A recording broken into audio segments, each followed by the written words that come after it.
So what does the money in your pocket really say about your country? Is it about the great leaders from the past, or maybe the land itself?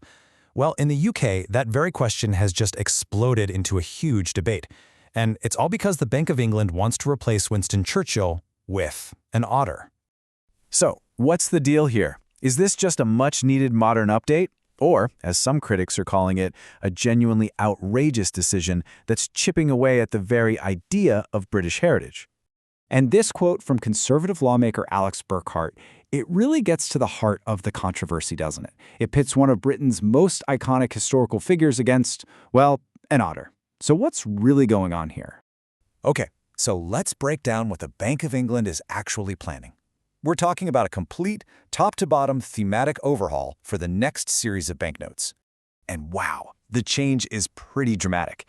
Right now, the notes are basically a gallery of Britain's most famous historical figures. Leaders, writers, scientists. The plan is to switch over to a celebration of the UK's native wildlife and natural landscapes. It's a huge shift in what the currency is meant to represent. So this brings us to the first side of the argument, and it's where all the backlash is coming from.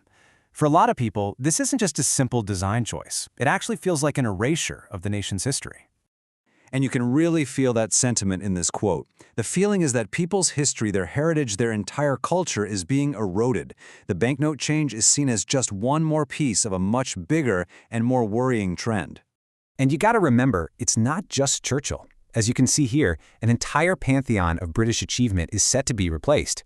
We're talking literature with Jane Austen, art with J.M.W. Turner, and science with the incredible Alan Turing. This is a complete sweep. The leader of the Liberal Democrats, Ed Davey, kinda echoes this feeling. His argument is really about proportion. Can a picture of a badger truly carry the same symbolic weight as the man who helped save the nation from fascism? It's a really powerful emotional argument.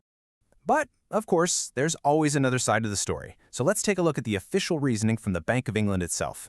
Because this wasn't a decision they just made on a whim. It's the obvious question, right? If the current notes celebrate such important people, why change them at all? Well, the bank actually has a few very specific reasons for this. Well, first and foremost, the big one is security. Redesigns are absolutely crucial for staying one step ahead of counterfeiters.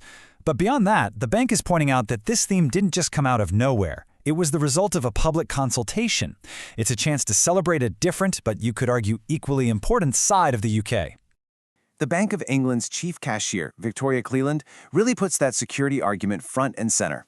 She says the complex details you find in nature are actually amazing for creating banknotes that are really hard to forge. So it's a super practical choice, not just about aesthetics. And about that public choice point, this is key. When the public was actually asked what theme they'd like to see on their money, the most popular answer was nature. So that suggests this move has some genuine public backing, despite all the political and media noise. But there's also some really crucial context about how this whole process works, and it might just cool down some of that outrage. If you look at this timeline, you can see that redesigning banknotes is a pretty regular thing.